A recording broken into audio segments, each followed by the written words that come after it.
em sinal de imensa gratidão. As autoridades não compreendiam como um homem que vivia com simplicidade, sem ostentação, havia conquistado o coração de tantos. A libertação de Chiang Kai-shek foi um dos momentos decisivos da Guerra Civil. Se Chiang tivesse sido morto, o país teria se fragmentado e a vitória comunista teria sido adiada ou perdida. Forçar-lhe a rendição naquele instante teria sido um erro. Humilhado, ele jamais cumpriria o acordo e faria tudo para se vingar. Zhou Enlai compreendeu. Exigir submissão só gera ressentimento e rebelião. Ao contrário, tratar com respeito e dignidade suaviza qualquer resistência. O charme, nesse caso, foi a arma mais poderosa, sem que se precisasse derramar mais uma gota de sangue. Zhou Enlai agiu com sabedoria. Protegeu Chiang, deu-lhe liberdade de movimento e não o coagiu. Deixou que ele próprio escolhesse ceder. Zhou sabia que, com o tempo, a humilhação daria lugar à razão. Talvez os comunistas não fossem tão maus quanto pareciam, e talvez as coisas pudessem mudar. Conquistava a confiança de todos sem que parecesse se esforçar, sobretudo porque jamais demonstrava fraqueza. Em público, aplicava a mesma postura serena e imperturbável em todas as situações.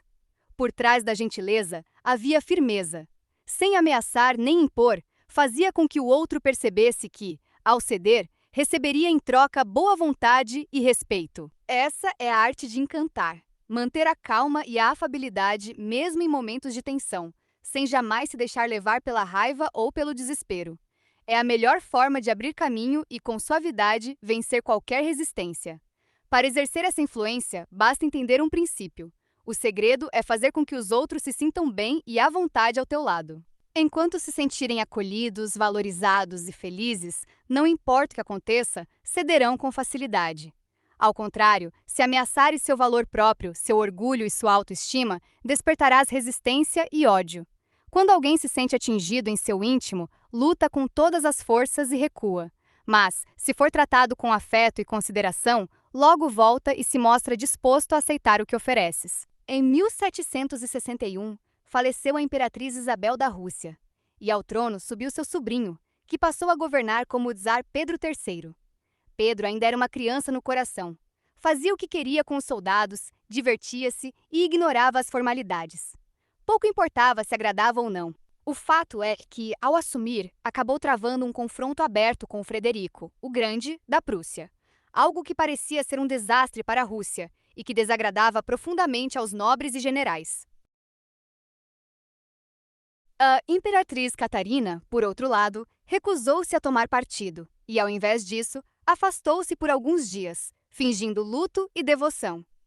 Em público, aparecia sempre com um semblante sereno e triste, como convinha a uma imperatriz viúva. E todos, ao vê-la, sentiam compaixão e respeito. Na realidade, Catarina era alemã e mal falava russo. Ao chegar à Rússia, em 1745, mal sabia se fazer entender. Mas aprendeu o idioma com esforço e dedicação. Converteu-se à fé ortodoxa russa e, por meio de inúmeras práticas e sacrifícios, acabou conhecendo o povo e a cultura melhor do que muitos nascidos ali. No fundo, era mais russa do que os próprios russos. Durante aqueles meses difíceis, Catarina quase não aparecia em público, mas quando fazia, encantava a todos. O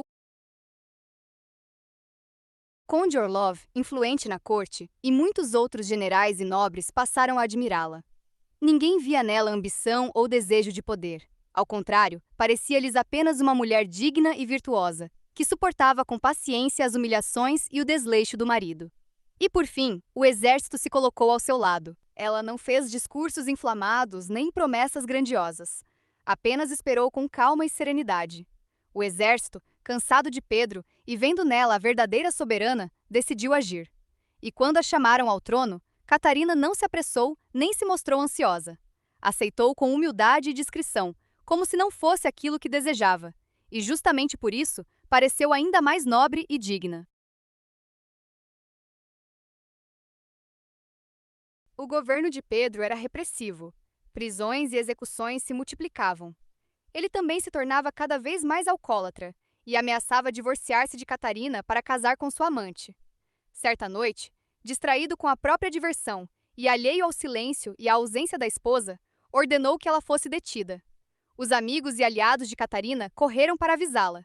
Ela, porém, manteve a calma e não se deixou levar pelo desespero. Não demonstrou raiva nem revolta. Pouco depois, soldados correram até o palácio, invadiram os aposentos do czar e o derrubaram. Ao vê-lo caído e humilhado, muitos sentiram pena. Mas Catarina, ao aparecer à janela, parecia a própria majestade, serena e digna. Com um sinal, assumiu o comando das tropas e seguiu em procissão até a capital. Por onde passava, o povo aclamava e os nobres se curvavam. Pedro, vendo-se abandonado, renunciou ao trono. E Catarina, aceitando a coroa, não exibiu nem um pingo de vaidade ou arrogância. Desde criança, Catarina era inteligente e perspicaz. O pai, porém, a tratava com severidade e a mãe preferia o filho homem. Aprendeu cedo que, para sobreviver, precisava agradar e evitar conflitos. Desenvolveu assim uma estratégia. Em vez de responder à agressão com agressão, recebia as investidas com paciência e serenidade. E, sem precisar levantar a voz, fazia com que o outro se acalmasse e se arrependesse. Ao chegar à Rússia, ainda muito jovem e sem amigos nem influência, aplicou essa mesma sabedoria. Agradava a imperatriz, cativava a corte e conquistava o povo com modéstia, elegância e afabilidade. Quanto ao marido, que a tratava com desrespeito e indiferença, jamais se queixou nem se opôs abertamente. E se reagisse com violência, que ganharia? Seria considerada louca e perigosa, e ao primeiro deslize, seria destruída. Mas se suportasse com calma e serenidade, mostrando-se firme sem ser agressiva, conquistaria aos poucos a confiança e o respeito de todos. E foi exatamente isso que fez. Manteve-se doce, afável e tranquila. E essa suavidade foi sua maior força. Quando lidardes com pessoas difíceis, as que são sempre irritadas, insatisfeitas ou hostis, lembrai-vos, a vossa serenidade é a vossa maior arma. Não ceda à provocação. Se vos deixardes abalar, haverão de triunfar. Se, ao contrário, mantiverdes a calma e a gentileza, aos poucos cederão e se suavizarão. A vossa paciência e bondade serão a resposta mais poderosa. Sede sempre corteses e amáveis. Adaptai-vos ao humor de cada um. Com o tempo, vencerão sem sequer precisar lutar.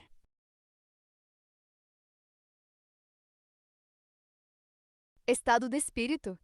Entra em sintonia com o outro. Por dentro, mantém o cálculo e espera. A rendição dele virá como consequência de tua estratégia, não como imposição. Chegará o momento, e é inevitável, em que a situação se inverte. A agressividade dele o levará ao erro e ao sofrimento. E então, estarás em posição de socorrê-lo e de retomar o ascendente. Teu encanto impediu que ele percebesse o que se passava e desconfiasse de teus propósitos. Uma transformação completa pode se consumar sem um único gesto de violência. Basta esperar que o fruto amadureça e caia por si próprio. Símbolo: o espelho. Teu espírito funciona como um espelho diante dos outros. Ao olharem para ti, veem a si mesmos refletidos. Seus valores, seus gostos, até seus defeitos. A paixão que sentem pela própria imagem é reconfortante e hipnótica. E assim, se deixam levar, sem jamais perceber o que se esconde por trás do espelho.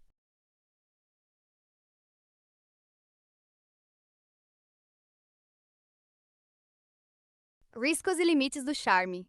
Há aqueles que se mostram imunes ao encantador, céticos e desconfiados, que não se deixam envolver por gentilezas.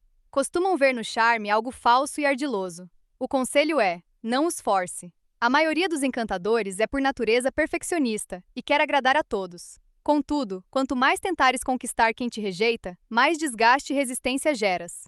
Confessa a ti mesmo: se não conseguis cativar alguém, não percas tempo nem energia em vão. Deixa que cada um siga seu caminho. E, se preciso, afasta-te com elegância.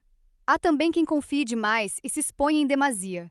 Ao tentar agradar a todos, corres o risco de perder a própria essência. O charme não é uma máscara. Se usares para esconder quem realmente és, em breve parecerá falso e perderá sua força. Os perigos do charme político são ainda maiores. A afabilidade e a flexibilidade podem ser confundidas com falta de firmeza. Em tempos difíceis, quando as pessoas buscam segurança e determinação, a gentileza pode parecer fraqueza. Por isso, é preciso saber equilibrar. Em momentos de tensão, demonstração de força e clareza de propósito são indispensáveis. Como ensinou Catarina, a arte está em saber a hora de ceder e a hora de se manter firme. Os grandes encantadores são flexíveis quando convém, mas jamais perdem de vista seus princípios. Encontram o meio termo. Sabem ser afáveis sem parecer submissos, firmes sem parecer duros. O charme é uma ferramenta. Não a transformes em toda a tua vida. Mantém-no sob controle. Usa-o quando necessário e recolhe-o quando a ocasião assim o exigir.